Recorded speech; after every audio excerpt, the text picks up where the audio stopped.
In a few minutes' time. Ce n'est pas minutes, c'est minutes. In a few minutes. Minutes time. Are resurfacing. Resurfacing. Resurfacing. Ça, c'est carrément du français, hein? An absolute record. Absolutely what? An absolute record. Qu'est-ce qu'il a dit? C'est le verbe record ou c'est le nom records qu'il a mal prononcé? An absolute records? We're international law. Non, pas du tout. On dira pas law comme faible, on dira law. Et il dit carrément autre chose. On dira international law. This is as well a shift. This is as well. No, this is as well a shift.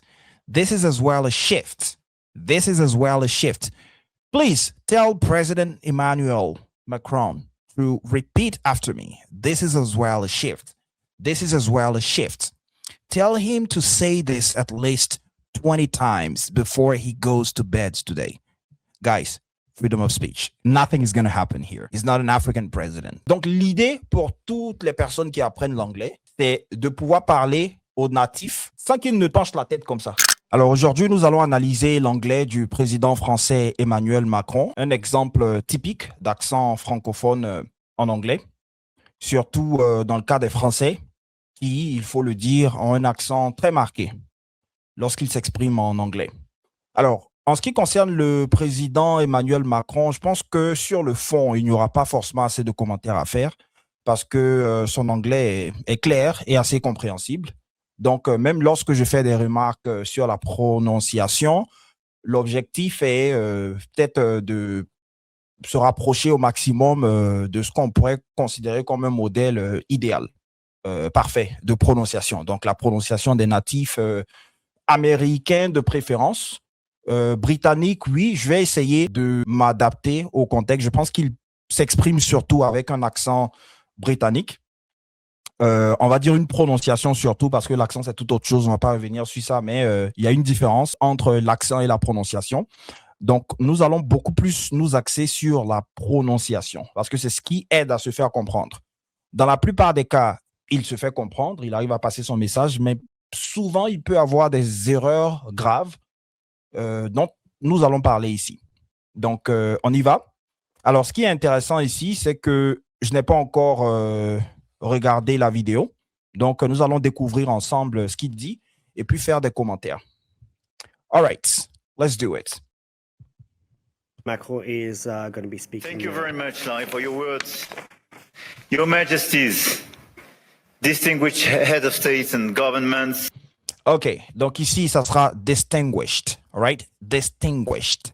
Le ED ici se prononce T. Alors, pourquoi est-ce qu'on le prononce T? Parce que nous avons avant le ED ce qu'on appelle un voiceless sound. Le son ch est un voiceless sound. Il y a 3 prononciations du ED en anglais. À chaque fois, nous allons nous intéresser à la dernière consonne avant le ED.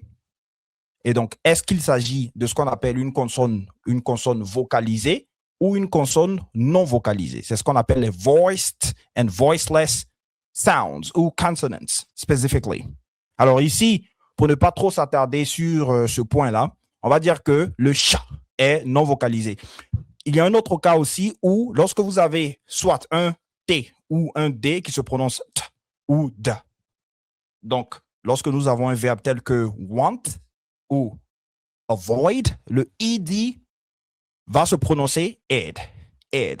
On reviendra certainement sur ce cas. Je pense qu'il y aura des exemples pour faire une bonne transition et toucher ce point-là sur la prononciation du I.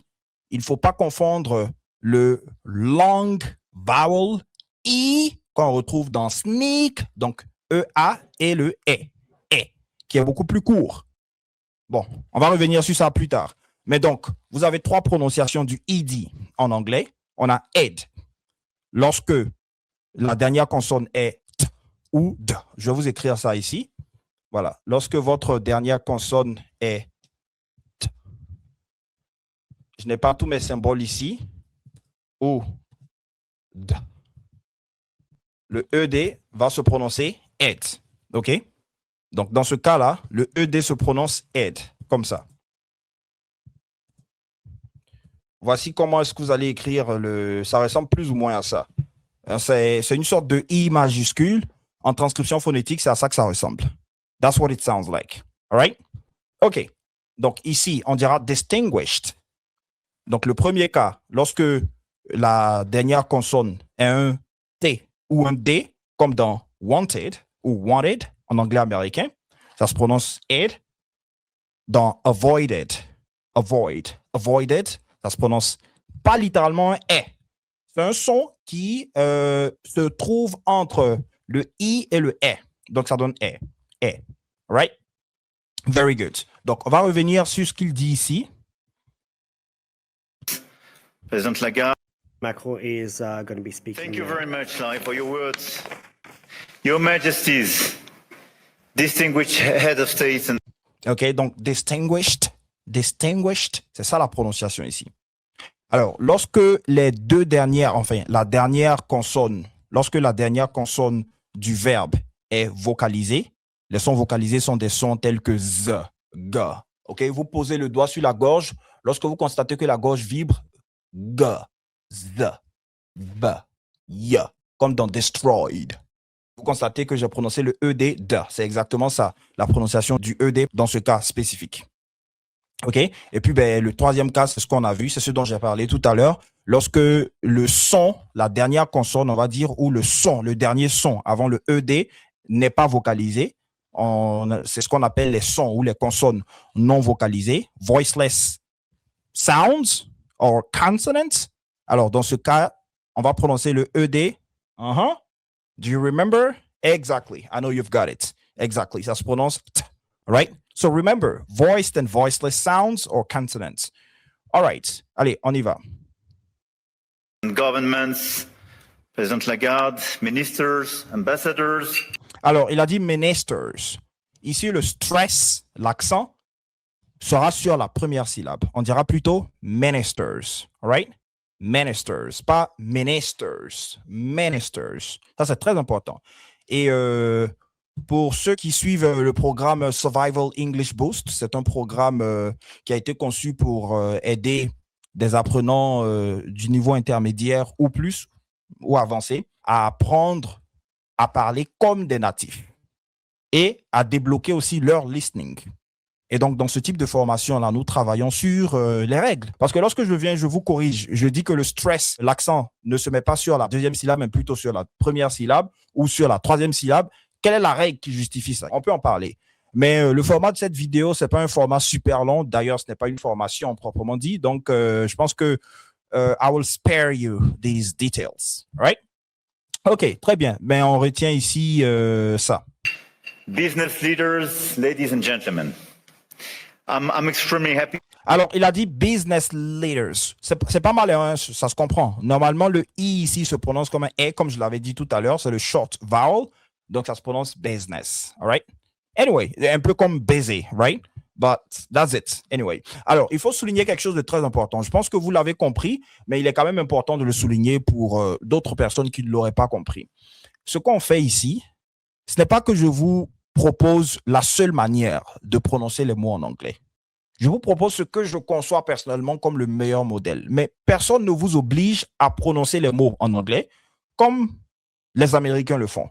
Alors, le plus important, c'est de prononcer les mots correctement, mais pas forcément exactement comme les Américains le font. Donc, il n'y a pas de souci si cela ne vous intéresse pas particulièrement, mais c'est toujours bon à savoir parce que c'est ce que je dis. C'est ce que j'ai dit tout le temps, surtout aussi dans le cadre des formations axées sur le listening, la prononciation et le speaking, comme le Survival English Boost dont j'ai parlé tout à l'heure. C'est ce que j'ai dit. Moi, je vous donne la connaissance. Vous pouvez l'appliquer à votre speaking et parler comme des natifs, ou si ça ne vous intéresse pas, parce que ça demande quand même des efforts et du temps de pratique, vous pouvez juste vous limiter à vous familiariser avec ces notions, les connaître, les comprendre, parce que ça va aussi vous aider au niveau du listening. OK? Les liaisons, les intrusions, toutes les règles sur lesquelles, ellipses, toutes les règles sur lesquelles on travaille, même si vous ne les appliquez pas, parce que par choix personnel, vous n'avez pas, vous ne ressentez pas le besoin d'améliorer votre accent, mais la prononciation, si elle est importante, ça peut toujours vous servir, ça peut toujours vous aider à mieux comprendre les natifs lorsqu'ils s'expriment. Right? Donc, c'est très important. Et donc, il est important que tout le monde regarde jusqu'à la fin parce qu'il y aura tellement de choses, il y aura tellement de commentaires assez intéressants, surtout pour les francophones, dans cette vidéo. So let's go. Happy to be here. And Alors oui, ça c'est une prononciation britannique. Moi, j'ai une préférence pour l'anglais, l'accent américain. Donc, vous allez certainement le remarquer. Quand je commençais à travailler sur l'anglais, je travaillais beaucoup plus sur l'accent britannique parce que de toutes les façons, je ne savais pas vraiment faire la différence. Mais après, avec la pop culture et un peu de tout, je me suis penché beaucoup plus sur l'accent américain. Donc, souvent, je peux commenter certaines prononciations. Je vais vous souligner, je vais essayer en tout cas autant de fois que possible, j'espère que rien ne m'échappera, vous souligner que mon commentaire concerne beaucoup plus la prononciation américaine. Dans certains cas, ça ne sera pas forcément qu'il a mal prononcé, mais je vais vous donner l'équivalent en anglais américain. All right? Lorsqu'il dit here, c'est beaucoup plus en anglais britannique qu'on dit here. Pourquoi? Parce que en anglais britannique, on ne prononce pas le R, surtout à la fin des mots. Il est muet. Donc, c'est la raison pour laquelle ils disent father plutôt que de dire father. Donc, à la fin de father, on a juste le choix en anglais britannique, mais en anglais américain, quand vous regardez la transcription même, vous verrez qu'on aura un r. Allez, on poursuit. it's great to be here, as the Financial Times would say. What? As a what? Let me check. Je n'ai pas bien saisi. Et c'est exactement comme ça que les natifs réagissent lorsque vous prononcez mal certains mots. Le problème avec les Français, je suis désolé pour vous, les Français. Je n'ai pas une forte audience française, mais je vois un peu souvent dans les commentaires que certains Français me suivent. Je ne sais pas s'ils fidélisent, mais souffrez de ce que je souligne le fait que de tous les francophones, enfin, je ne vais pas faire de comparaison, mais en tout cas, les Français ne semblent pas faire assez d'efforts lorsqu'ils s'expriment dans d'autres langues, que ce soit en anglais, en espagnol, etc. Donc, c'est quelque chose à corriger. Alors, ici, vous allez voir que je ne sais pas si je vais pouvoir capter ce qu'il dit. It's great to be here, as the Financial Times would say. What? Qu'est-ce qu'il dit? Aidez-moi. Ah, mais là, je suis pas en direct. J'aurais dû faire ça en direct pour voir si des personnes pourraient m'aider. Honnêtement, j'ai pas compris ce qu'il a dit. Si vous êtes très fort en accent français, en anglais, et que vous avez pu capter ce qu'il a dit, dites-le moi en commentaire. And it's a time of peace, stability, and predictability. OK, le R ici, il est très important. On ne prononce pas le R en anglais comme en français. Ce n'est pas un R. On ne dira pas predictability. À ce niveau-là, les Français ne font pas du tout d'effort. Le R en anglais se prononce R. Ce n'est pas un R, c'est un R. Alors, le son français qui se rapproche le plus de ce son-là, c'est le wa. C'est un peu comme un wa, mais ce n'est pas totalement un wa parce qu'il y a quand même le ra. Donc, ça donne ra. C'est un peu comme si vous aviez un ra et un wa. Voilà, un ra, right? Ra, r. Anyway, donc c'est ça le son. On dira predictability.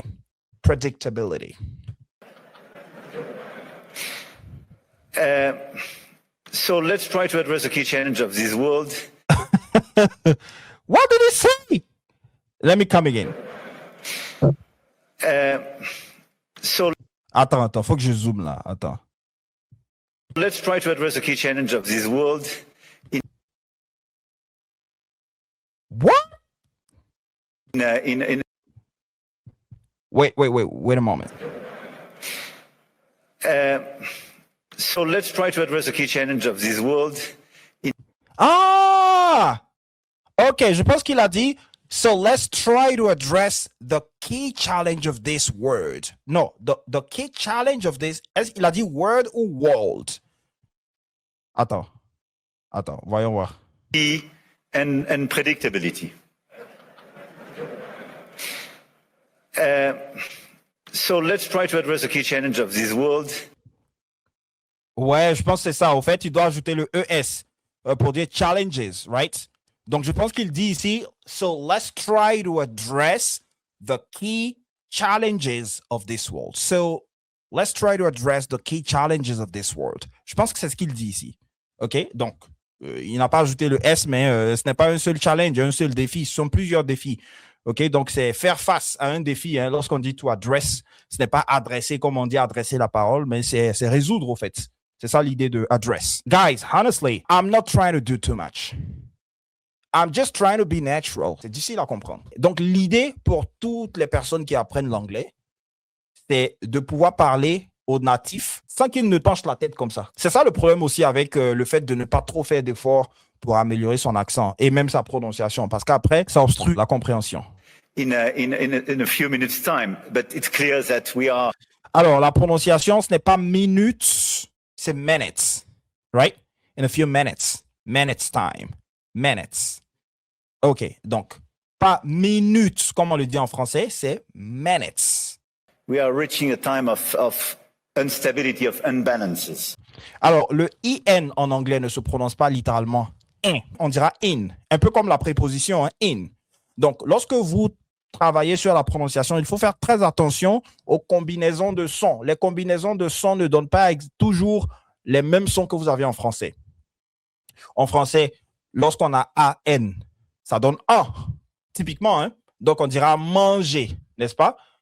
Mais on ne dira pas answer ou answer, une prononciation erronée typique des francophones. On dira N. The key challenge of this world in a Est-ce que vous savez qu'ici, je pensais qu'il disait kitchen, quelque chose comme ça? few minutes' time, but it's clear that we are reaching a time of instability, of unbalances, both Voilà, donc instability, imbalances, all right? from the security and defense point of view and the economic point of view. Look at the situation. Ici, le problème se trouve surtout au niveau du stress. Sinon, le I, on ne va pas vraiment devoir le corriger, hein, parce qu'en anglais britannique, ça reste un I. Mais c'est economic en anglais britannique. Chez nous, en anglais américain, c'est plutôt un E, economic. Dans les deux cas, vous constatez que le stress, l'accent, se met sur la troisième syllabe. It's time, but it's clear that we are reaching a time of Alors, on ne dit pas that, on dit that. All right? That. The. C'est un voiced TH. Donc, the. It's clear that. instability, of unbalances, both from the Instability and imbalances. Instability and imbalances. security and defense point of view and the economic point of view. Look at the situation. Donc, economic, je pense que c'est un O, economic, plus ou moins ça en anglais britannique, mais en tout cas, en anglais américain, c'est economic. I mean, a shift towards autocracy against democracy. OK, je pense qu'il a dit shift, right? Pas littéralement I, c'est pas un long vowel ici, c'est shift, a shift towards. The security and defense point of view and the economic point of view. Look at the situation Alors ici en anglais américain, on dira point of view, right? Point of view, just like that, point of view. where we are.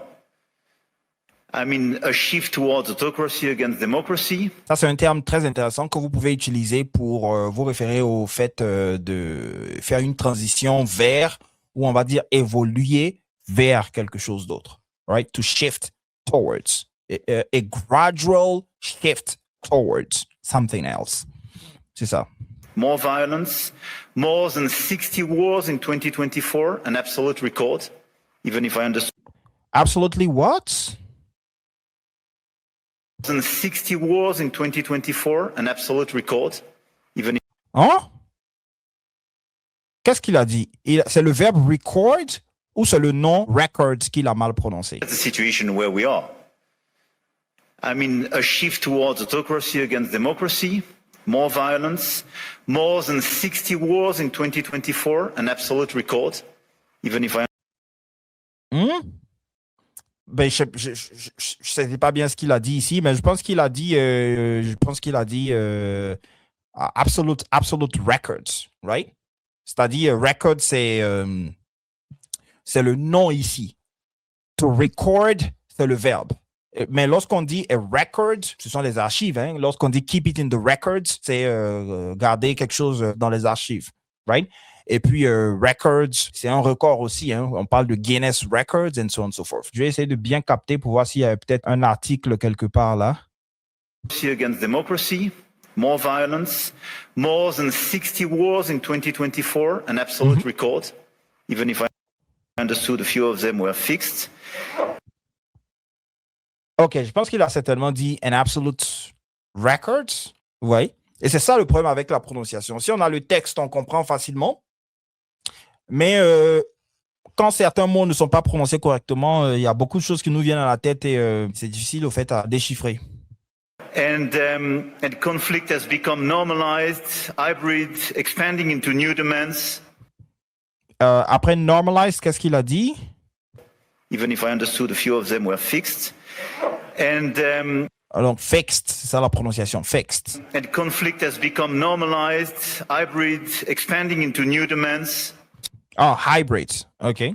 Space, digital, information, Digital, digital. cyber, trade, and so on. It's as well a shift towards a world without rules. OK, donc c'était effectivement shift towards, all right, c'est ce qu'il a dit. Where international law is International, en anglais américain. International law. Me voici en train de refaire la même erreur que lui. Non, pas du tout. On ne dira pas low. OK? Low, ça signifie faible ou bas. On parle de low rates, par exemple, des taux bas. Low employment rates. Ce n'est pas ça ce qu'il veut dire ici. Ici, c'est L-A-W. Donc, c'est la loi ou le droit, n'est-ce pas? La prononciation, c'est law. On ne dira pas low comme faible. On dira law. All right? Law. Donc là, il dit carrément autre chose. C'est ça le problème avec les prononciations peu appliquées. towards a world without rules. Where international law Pas international, c'est pas international. Bon, enfin, il a dit international law. On dira international law. Right? That's it. is trampled Trampled, c'est piétiner, ce qu'il veut dire ici. T-R-A-M-P-L-E. Pour les personnes qui lisent la Bible en anglais, vous avez certainement déjà vu quelque part to trample on snakes and scorpions. Je pense qu'il serait intéressant qu'on fasse une autre vidéo pour se focaliser surtout sur le vocabulaire. Je ne sais pas si on va prendre Emmanuel Macron comme modèle ici. Je pense qu'on va surtout prendre des natifs en train de parler. Et puis, on va détailler le vocabulaire. On va donner des synonymes comme je le fais souvent. On a une très longue vidéo, donc je pense qu'elle sera entrecoupée. Je ne pourrai pas faire tout en un parce qu'avec tout ce temps qui est passé là, je ne suis qu'à la première minute, on va dire 90 secondes, 91 secondes maintenant. and imperial ambitions are resurfacing. Resurfacing. Ça, c'est carrément du français, hein? Obviously, the Russian war Obviously. Right? Obviously. the Russian war of aggression against Ukraine What? Qu'est-ce qu'il a dit là? ambitions are resurfacing. Obviously, the Russian war of aggression Ah! Russian war. The Russian war. Come on, man. Donc, Russian. La prononciation, c'est Russian war. against Ukraine, Donc, pas Russian. which will enter into its fourth year next month, Hein? Come on. Let me check. Là, je me suis perdu un peu. which will enter into its fourth Attends, non. Là, du coup, là, j'ai pas du tout capté, hein. Attends. next month, and conflicts continue in the Middle East and across Africa. This is Attends. which will enter Non, ça, j'ai pas du tout capté ça. Ça, j'ai pas du tout capté ce qu'il a prononcé, ce qu'il essaie de dire ici. ambitions are resurfacing. Obviously, the Russian war of aggression against Ukraine, which will enter into its fourth year next month. Ah, which will enter. Ouf, come on. Ok, d'accord. Donc, j'ai capté maintenant. Ce qu'il essaie de dire ici, c'est which will enter. All right, to enter. Which will enter. Donc, cette guerre en question qui va entrer maintenant dans sa, je sais pas, quantième année, troisième ou je sais pas. Right? C'est ce qu'il dit. Hein? Donc, on va revenir en arrière. On a pu déchiffrer maintenant. L'anglais, la prononciation du président Emmanuel Macron, c'est comme les mathématiques pour moi. Hein? Sorry, guys, but That's how it sounds. The Russian war of aggression against Ukraine, which will enter into Yeah, which will enter. Donc, which will enter, its fourth year c'est ça, dans sa 4e année, next month, le mois prochain. Mhm. and conflicts continue in the Middle East and across Africa. This is as well a shift. Are you kidding me, man? This is as well. No, this is as well a shift. This is as well a shift. This is as well a shift. Please tell President Emmanuel Macron to repeat after me. This is as well a shift. This is as well a shift. Tell him to say this at least 20 times before he goes to bed today. Guys, freedom of speech. Nothing is going to happen here. He's not an African president. And where multilateralism is weakened, Multilateralism. OK? On dit lateral en anglais américain. Multilateralism. Multilateralism. That's it. by powers that obstruct it or turn away from it. What? And rule Whoa! Attends, non, a ça. world without effective collective governance, and where multilateralism is weakened by powers that obstruct. Alors, weakened. On a un voiced consonant ici, le n. Donc, on prononce le ED, d. C'est ce dont on a parlé en début de vidéo. Le ED après, enfin, c'était le deuxième cas dans l'ordre que je vous ai donné.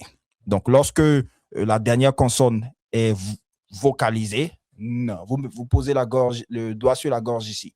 N. Vous constatez une vibration, n'est-ce pas? N. OK, donc c'est vocalisé. Quand c'est vocalisé, le ED se prononce D. Donc on dit weekend. OK, on dit weekend. Alors, c'est pas weekend, weekend fin de semaine, hein? OK, attends, parce que ça, il faut que je vous écrive ça. Faut pas qu'il y ait confusion. C'est weak qui signifie faible. Et puis, on a weekend, OK? Weekend, sans le ED, affaibli. Bon, en fait, non, affaiblir, ça c'est le verbe. Et puis avec le ED, c'est l'adjectif. Affaibli, c'est ce que ça signifie. Donc, weekend. Ah, c'est vrai que ça se prononce exactement comme week-end, fin de semaine. Hein? It or turn away from it, and rules are undermined. Rules. And rules are, et puis on ne dira pas undermined, on dit undermined. Ici, c'est vrai qu'on dit under, donc on serait tenté de dire undermined, mais attention, le stress sera sur la troisième syllabe, effectivement. Donc, ça sera undermined. OK? Et le mind va se prononcer exactement comme mind, the mind. Undermined. Is that okay? OK, très bien. So you've got it. Alors, qu'est-ce que ça signifie lorsqu'on dit undermined? Qu'est-ce qu'il a dit? C'était rules, non? Je pense qu'il a dit the rules are undermined. Alors, lorsqu'on dit the rules are undermined, ça signifie que les règles ou on va dire, oui, les règles, hein? Les règles, il parle de règles, sinon j'allais dire loi par extension, mais les règles sont bafouées, sont contournées, etc. C'est ça l'idée de undermined. And I can multiply the examples Multiply. of international bodies International. Bon, ça c'est en anglais américain. En anglais britannique, international. weakened or left by the Ah, très bien. Very good. Cette fois-ci, il s'est corrigé. Il a bien prononcé maintenant. Ouais, il a dit weekend. Très bien. key economies. And when we look at this, Lorsque les Américains parlent, je pense que peut-être les Britanniques aussi, lorsqu'ils parlent, ils ne vont pas toujours mettre l'accent sur le de and. Ils vont dire and, just like that. Surtout lorsque le and se trouve dans une phrase et qu'on prononce le tout en un, ça sera littéralement un n, right? OK. I'm gonna go to the grocery store and get back home. Right? Donc le N ici. N. situation, it's clearly a very concerning time. Concerning. Alors ici, ce qu'il essaie de dire, ce n'est pas concernant, hein. C'est quelque chose de préoccupant. Voilà, donc on dira concerning. This is a very concerning issue. Alors, et si vous voulez dire concernant telle chose, vous allez dire par exemple regarding ou about ou même when it comes to, ça va dépendre. Le concernant, vraiment, ça va dépendre du contexte. Il y a plusieurs manières de traduire concernant ici en anglais. Okay? Donc, je ne pourrais pas vous donner une seule traduction, mais en tout cas, voici quelques traductions. Because we are killing the structure where we can fix the situation Donc, structure. Je pense que c'est structure qu'il a dit ici. and the common challenges we have. Without La prononciation, c'est challenges and the common challenges that we have. competition from the United States of America, Competition, OK, bon, ça c'est compréhensible, hein, jusque-là, ça va. through trade agreements Même si après on dit America et puis on dit trade, on dit pas trade. that undermine our export interests, demand maximum Interest, all right? Or interest in American English. concessions, and Concession. C'est pas un et comme en français, c'est. Concessions. openly aim to weaken and subordinate Europe, Subordinate Europe. combined with an endless accumulation of new tariffs Accumulation. OK? Ce n'est pas tariff, c'est tariff. Tariff.